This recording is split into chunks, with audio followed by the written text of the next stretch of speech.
Siapa saja berhak mencintai. Siapa saja berhak untuk dicintai. Masalah bersama itu butuh kompromi dan kuasa ilahi. Ketika diri belum mampu memiliki, maka mendoakan adalah cara berjuang terbaik tanpa harus kehilangan. Selamat datang di Klinik My Heart, pusat klinik cinta dan kebugaran hati.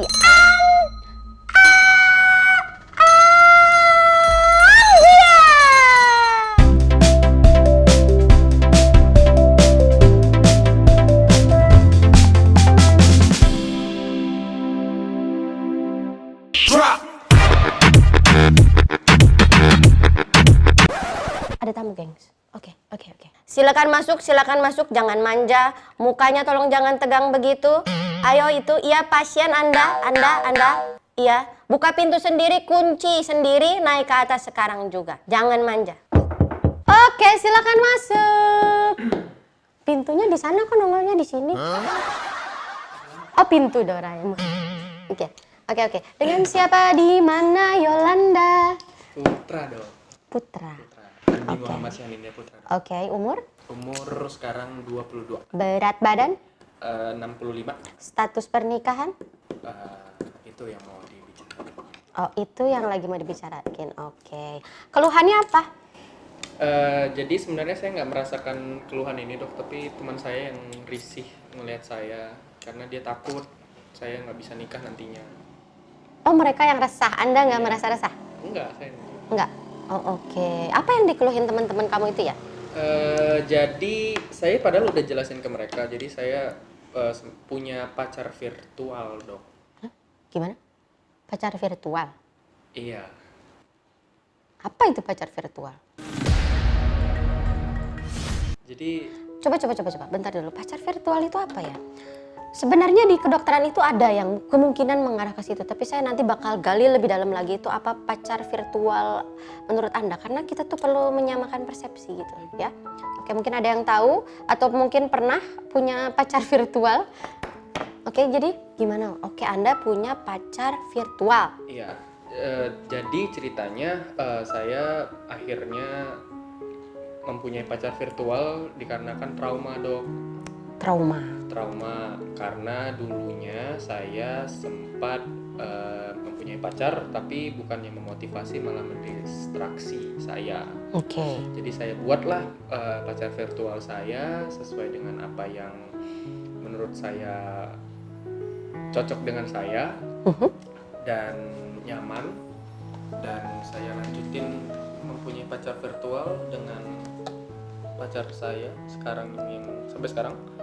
Jadi sekarang statusnya punya pacar. Punya pacar tapi pacar virtual. Pacar virtual, berarti pacar virtual itu bisa jadi hanya tidak ada fisiknya, hanya ada di otak Anda gitu. Ya. Suatu sosok yang dibentuk oleh Saya sendiri. diri Anda sendiri. Saya cek dulu ya, ini kayaknya agak ngeri ya ini, coba ya. Ini, aduh. Ini karena gak ada corona, kamu cek sendiri ya. Baik dong. Coba. Enak balapan. Aduh, ini backsoundnya harus backsound ular yang ambil. Tempelin di dada.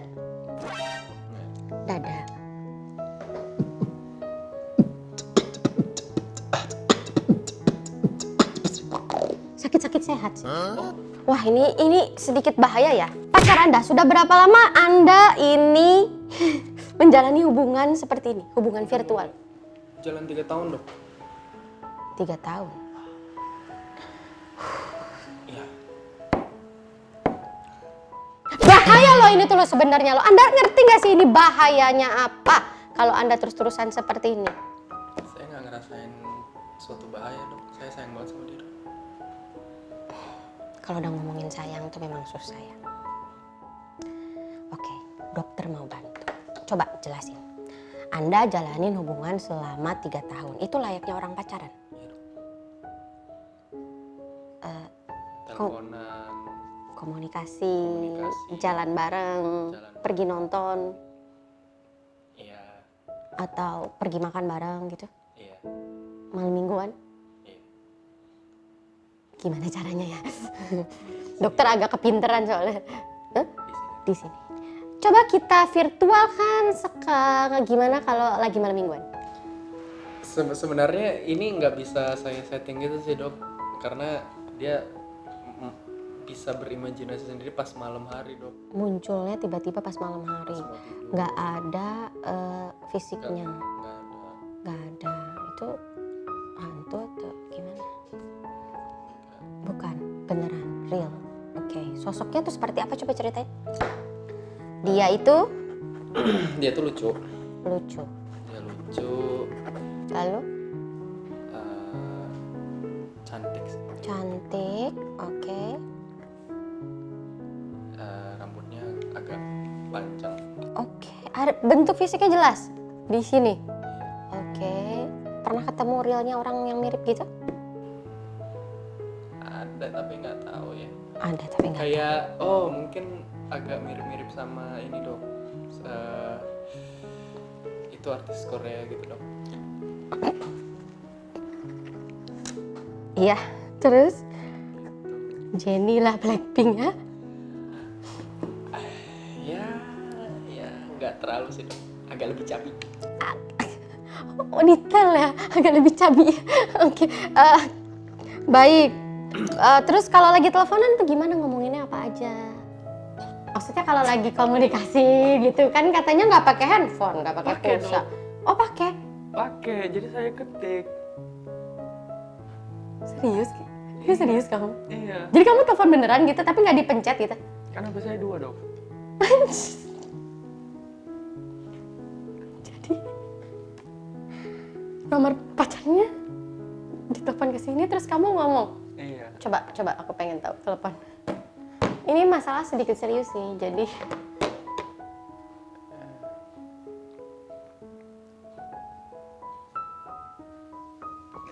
Oke, jadi misalnya gini nih dok.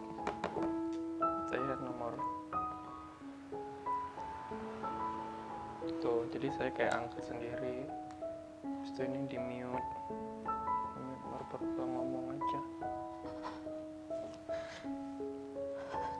terus Ya udah. coba ngomong misalnya gimana, coba bandingin. Aku pulang bentar lagi ya, coba aku mau lihat, mau denger.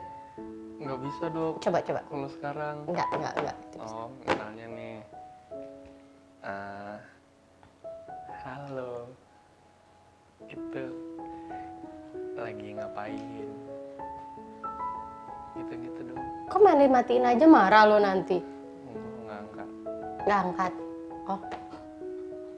Nggak angkat ya? Saya lihat kamu pencet itu angkat terus di mute. Iya kan saya yang pencet ini kan dia. Sejauh Ngomongin. apa? Iya. Seintens apa? Jadi karena aku kan orangnya nggak terlalu gampang buat cerita sama orang. Teman-teman aku juga nggak terlalu banyak. Jadi sebenarnya dia ini tempat aku mencurahkan semua masalah yang ada di hidup aku, yang aku jalanin. Makanya kalau di Instagram tuh jarang banget aku kayak bikin status yang menceritain masalah, karena aku ceritanya udah ketuangkan sama pacar aku. Oh gitu. Jadi itu dia bisa jadi teman curhat yang baik ya. Oke, dia itu pendengar yang baik. Oke. Lalu Apa lagi? kalau misalnya nih, saya penasaran. Namanya hubungan 3 tahun pasti ada berantem dong. Ada. Itu gimana cara berantemnya? Ada konflik karena kan nggak mungkin happy aja kan? Iya, jadi jadi waktu itu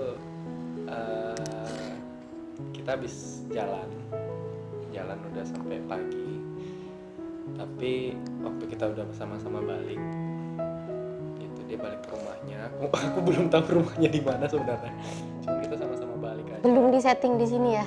Kan Oke. gajinya cuma di saya. Oke, baik. Iya. Ya, oke baik. Jadi kita sama balik, dia nyuruh saya istirahat, tapi saya nggak bilang ke dia kalau misalnya saya ada kerjaan lagi. Oke. Habis itu ketahuan saya kerja lagi. Oke. Habis itu dia marah. Marah. Lah, aku agak kaget, dia kenapa kok marah gitu. Kan aku kerja buat masa depan kita juga gitu, kenapa marah? Masa depan? Ya, saya mikirnya gitu. Emang sudah sejauh apa Anda memikirkan hubungan ini? Ya gitu dong. Sudah jauh.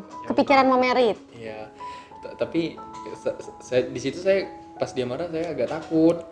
Kok ini bisa ngedistract saya lagi ya kayak yang sebelumnya. Oh, mulai bisa ngedistract lagi kayak pacar Anda yang sebelum ini. Iya. Oke. Kok di situ saya agak takut apa saya salah settingnya. Gitu. Gitu, tapi ternyata dia lebih, tapi ada senangnya juga. Oh, dia ternyata bisa mikir untuk sejauh itu juga sama saya. Katanya, wah kamu mah kayak gini aja bohong, nanti gimana kalau kita udah nikah kamu kerja, aku anterin ke bandara, taunya kamu di sana sama istri yang lain. Marahnya gitu tuh. Sama istri yang lain. Karena Anda bohong, harusnya Anda tetap di rumah tapi Saya kerja. kamu kerja dan gak bilang ke dia. Oh gitu. Kenapa bohong?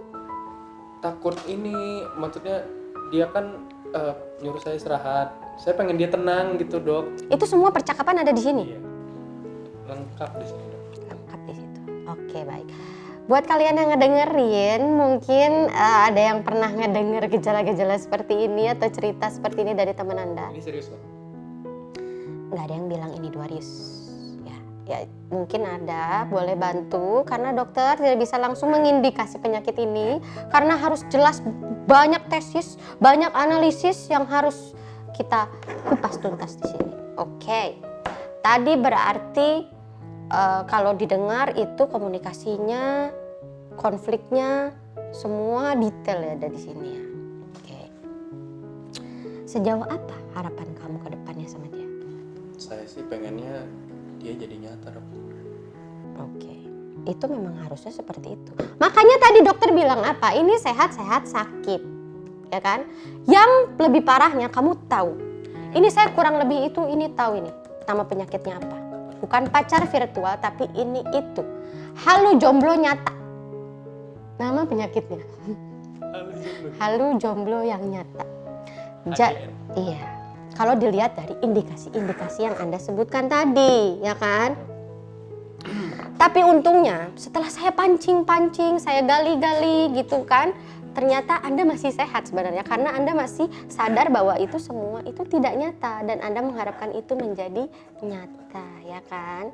Berarti sudah ketahuan pemirsa di sini. Kalau menurut dokter cinta, ada dua hal yang perlu dibahas di sini. Perlu ada terapi-terapi khusus.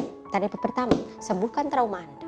Sebentar lagi kita akan bahas tentang trauma Anda. Anda siap-siap tarik napas sekarang? Ya, itu. Napasnya beda ya. Trauma Anda bakalan kita bahas cerita abis ini ya. Oke. Tapi dokter mau kasih informasi ini. Ya kan? Sebentar. Touchscreen-nya harus pinjam touchscreen ini tuh apa namanya? Jarinya Bruder. Biasanya cuma Bruder itu sekarang udah lagi sibuk dia itu jadi aktivis sekarang untuk membantu merawat pasien corona. Mulia itu sekali, makanya dokter ini mempersilahkan saya biarin dokter semua kerjain sendiri. Ini sekarang dokter mesti ngecek kameranya itu gimana ya ini. Oke, jom aman semuanya. Oke. Terus mesti setting kamera sendiri. Tadi agak berat sebenarnya ya. Itu biasanya tuh dokter tuh sering dengar masalah ini, tapi ini tuh di negara lain, khususnya itu Jepang. Mungkin kamu pernah dengar juga ada orang yang jomblo seumur hidup tapi dia merasa dia sudah menikah dengan robot, ada menikah dengan anime mungkin gitu. Makanya kalau pikiran Anda ini tidak dibenahi itu nanti bakalan Anda menikah dengan pacar virtual. Anaknya nanti jadi aplikasi. Mau? Enggak kan? Gitu. Saya belum punya keturunan, Dok. Makanya ini harus diobati. Kan aplikasi. Jangan aplikasi. Jadi ini ya. Yang pertama. Bukan tidak mungkin apa yang ada di sini itu bisa jadi nyata. Karena kalau dilihat tadi dokter dengar itu sosok pasangan virtualnya itu masih ada untungnya. Jangan salaman gini dulu dong kita. Jadi jangan sedih-sedih. Yang lucu, cewek-cewek masih banyak. Oke, tadi ngomong yang apa? Cantik ya kan? Kayak artis Korea, cabi dikit. Masih ada, jadi jangan sedih. Oke? Abis itu pendengar setia, masih banyak cewek-cewek yang mau mendengar mendengarkan. Mungkin ada di sini yang jago pendengar yang baik gitu kan. Daripada berbicara lebih suka mendengarkan, itu cewek-cewek menurut dokter masih banyak. Ya kan? Apalagi kan kamu ganteng. Disuruh follow. Boleh kalau ada yang bisa follow. Itulah gunanya kalau datang ke dokter cinta gitu kan ya. Bisa ada saling temu jodoh. Senyum dulu. Ya, jadi kamu jangan sedih, jangan ngerasa kecil hati. Omongan teman-teman soal keluhan begini itu harusnya hanya dijadikan motivasi untuk sembuh. Oke? Bagus ini kamu datang ke dokter itu. Terus tadi itu untungnya dokter pancing katanya rumahnya di mana, tidak spesifik kan, rumahnya ada di mana, ya kan? Berarti masih memungkinkan dong. Nggak perlu lokasinya ada di mana. Toko virtual ini bisa jadi nyata. Mau? Mau? Pantaskan diri Anda dahulu. Anda tahu hukum tarik menarik tahu. Tahu kan? Ya kan? Saat Anda lucu, yang lain ini wanita lucu akan mendekati Anda. Ya kan? Saat Anda menjadi pendengar yang baik, otomatis teman-teman Anda yang dekat dengan Anda itu pula akan mengikuti seperti Anda menjadi pendengar yang baik. Tapi semua itu bakal kalah, Dok. Dengan Cowok kaya. berusahalah kaya. Gitu teman-teman. Ya, dokter juga nggak memungkiri memang wanita itu kadang butuh cinta dan kasih sayang. Tidak apa-apa. Itu jadi motivasi. Jadi, kalau sudah begitu, Anda mempunyai wanita yang ngedistract atau tidak?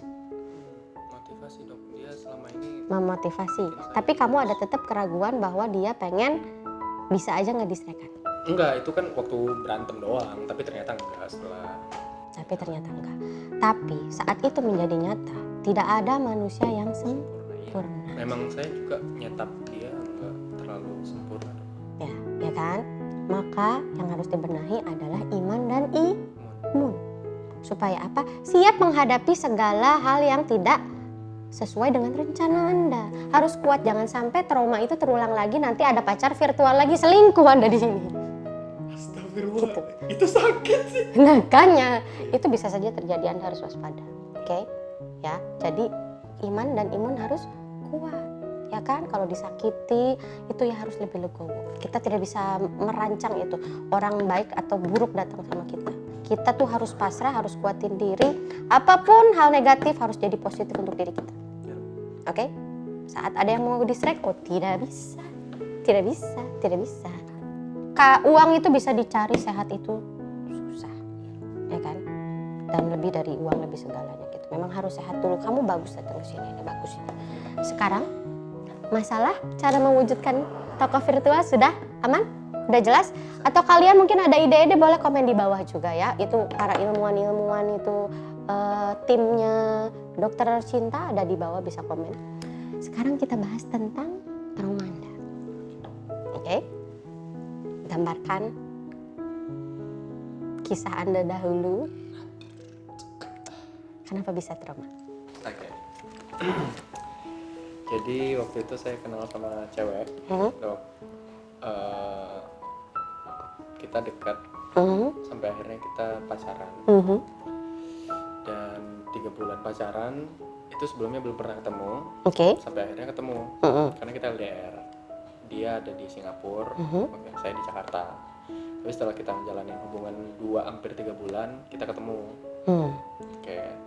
Habis itu pas ketemu itu saya ngeliat dia kan, habis itu udah ketemu orang tuanya, mamanya dulu di Batam waktu itu kita ketemunya. Gerak cepat ya Anda ya, langsung ketemu sama orang tuanya ya. Berarti LDR dong? LDR dong. Oke.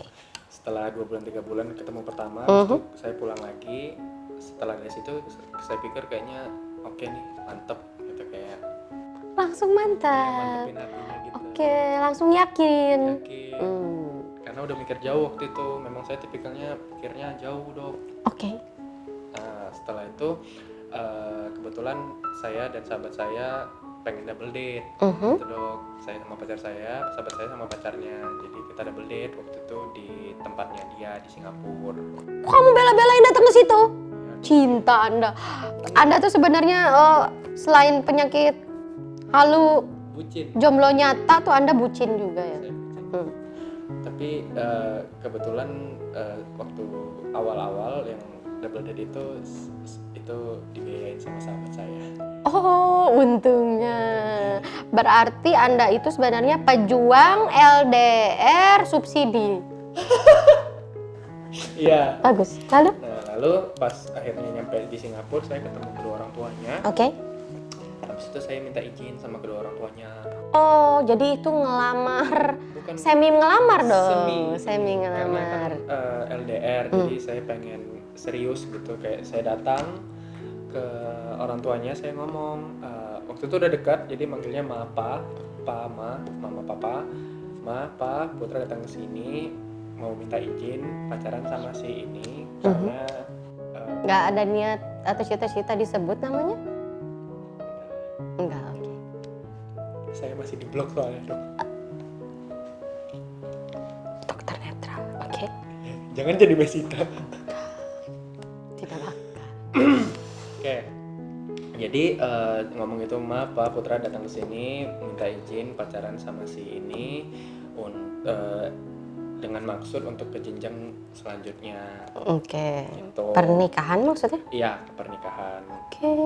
Habis itu udah insya Allah waktu itu saya ngomongnya tahun depan. Dari saya ngomong itu Oke. tahun depan kalau ada rezeki saya bakal nikah. Udah setelah itu singkat cerita kita jalanin hubungan. Udah mau 9 bulan, 7 bulan saya kenalkan dengan orang tua saya.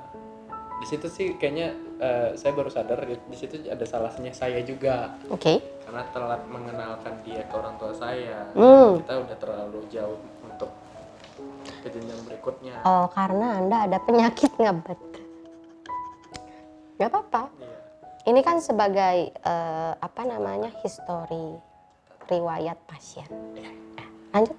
Habis itu setelah itu saya kenalkan dengan orang tua saya, ternyata orang tua saya kurang serag dengan pasangan saya. Oke. Tapi kita nggak langsung udahan. Jadi kita tetap berusaha terus, bukannya malah putus asa atau gimana. Kita tetap usaha sampai akhirnya. Meyakinkan orang tua kamu. Iya. Tapi nggak backstreet. Enggak. Nggak backstreet. Oke, Karena berarti Mas. saya cerita sama orang tua saya terbuka sama orang tua saya. Oh, oke. Orang tua ngomong, kamu jangan ngomong nikah-nikahan, tapi kalau misalnya kamu masih mau pacaran sama dia ya udah silahkan. Tapi jangan pikir nikah. Orang tuanya bijak juga ya. Itu keren sih. Umi. Halo. Lalu? Itu habis itu akhirnya sampai di titik dimana dia nyerah, Dok. Dia nggak kuat untuk ngeluluhin hati Umi. Oke, gitu. Jadi dia sepertinya lebih cepat ketemu dengan yang lebih cocok dengan dia. Oh, gitu. Jadi dia ketemu sosok lain, Dan dia ngomongnya awalnya sahabat doang. tapi Ternyata agak miris sih ini, Dok. Jadi dia ini sebenarnya orangnya penutup. Dia jarang dekat sama orang. Tapi waktu dia udah mau graduation, saya kan masih ke sana. Dia cerita ke Singapura. ke Singapura Oh, untuk datang ke bucinnya tingkat 2. Oke. saya nabung, Dok, buat kesana buat pacaran. Senang dong. Habis itu dia graduation karena ada beberapa tugasnya yang saya bantu juga. Bucin banget. Enggak, itu belum. Habis itu pas nyampe sana, waktu baru nyampe sana saya baru banget nih duduk, Dok. Dia cerita, aku udah punya sahabat cowok. Oke dong. Oke. Saya sih ikutan senang karena memang saya kan orangnya terbuka juga, dekat sama banyak orang. Tapi dia nggak terlalu gampang untuk dekat sama orang. Tapi ini kenapa bisa gitu ya? Itu yang jadi pertanyaan Anda kan? Sampai akhirnya saya nyampe di sana, dia kasih lihat chatnya ke saya sama cowok ini, sahabatnya cowok. Bilang sayang? Enggak. Oke. Tapi ternyata sudah nanya, jangan lupa makan, selamat tidur. Oh, bagus Kasih dong. emosi. Bagus. Gitu. Di situ sih, itu. Udahlah, di situ saya. Akhirnya jadian mereka? Setelah saya putus, ya mereka jadian. Oke. Baik. Memang ini bisa menimbulkan trauma. Nah, dan waktu selama pacaran itu tuh dia ngedistract saya, bukan ngedistract saya, bukan ngemotivasi. Memang sih. Emang jarang wanita yang memotivasi zaman sekarang. dia menuntut banyak gitu dok. Saya waktu pacaran tuh dia sampai marah gitu dok. Pas saya pengen kerja, saya udah janji gitu, kita jalan ya hari Minggu gitu. Kita jalan hari Minggu, tapi kan saya freelance dulu dok. Panggilan itu lelaki panggilan saya. Oke, tambah sedih, ganti backsound sedih. Oke, lanjut. Jadi waktu itu saya angkat telepon kan, oh Put bisa nggak ini ada syuting sekian, ini lumayan lah 6 jutaan gitu sehari. Oke, boleh lah 10 juta sehari gitu. Jadi total, tapi waktu saya terima gitu saya kan langsung terima job dong, kan duit dok.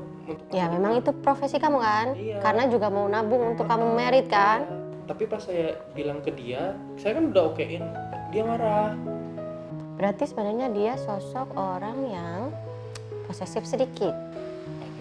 Banyak. Sahabat saya 7 tahun disuruh nggak boleh komunikasi lagi dong. Terus apa yang kamu lakukan? Saya nggak ngerti. Kamu ninggalin sahabat kamu yang udah 7 tahun gara-gara perempuan itu melarang kamu. Bucin tingkat 11. Lalu?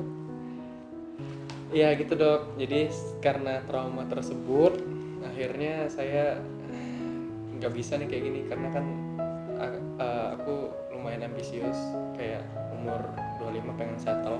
Oke, amin. Amin, amin. Amin. Oke, jadi pengen settle, jadi saya akhirnya suatu hari kepikiran gitu, bulan puasa juga lagi hunting-hunting. Jadi waktu itu saya hunting-hunting biar move on, saya foto-foto banyak cewek kan. Jadi waktu pas lagi ngedit foto kepikiran, gimana kalau misalnya saya membuat Pacar virtual itu akhirnya tumbuh. Yang selalu memotivasi saya. Memberi nasi Anda ya. Oke, memotivasi sasi Anda. Oke. Gitu dong. Emang kalau dengar dari cerita Anda sih perih sih. Dan kadang memang ya ini tuh ada lagi, bukannya saya menjudge ya ini, tapi ada cinta buta. Atau mungkin ada dokter yang kelewat, mungkin teman-teman bisa bantu mengindikasi ya kan, demi kesembuhan pasien ini ya kan ya. Balik lagi, jadi itu makanya dan ulang-ulang aku tuh bilang ya kan, tergantung iman dan imun ya kan gitu. Terima kasih sudah datang dan berkunjung di Klinik Merhat, Pusat Klinik Cinta dan Kebugaran Hati. Buat kalian teman-teman yang mungkin punya masalah percintaan, bisa datang ke sini, konsul, datang ke dokter Klinik Merhat, Pusat Klinik Cinta. Itu ada di bawah nanti. Saya juga yang ngedit. Gitu, bisa datang ke sini atau komen ke bawah atau bisa juga email. Terima kasih sudah menyaksikan dan jangan lupa subscribe. Jangan lupa aktifin notifikasinya supaya kita tidak ketinggalan masalah-masalah cinta yang lagi tren di saat ini. Oke. Jangan lupa follow ini Shanin dan Putra yang mengharapkan wanita yang lucu dan pendengar yang baik. Di follow Instagramnya sekarang juga. Kayaknya kamu pacaran aku terakhir deh. Hapok. So, see you gengs.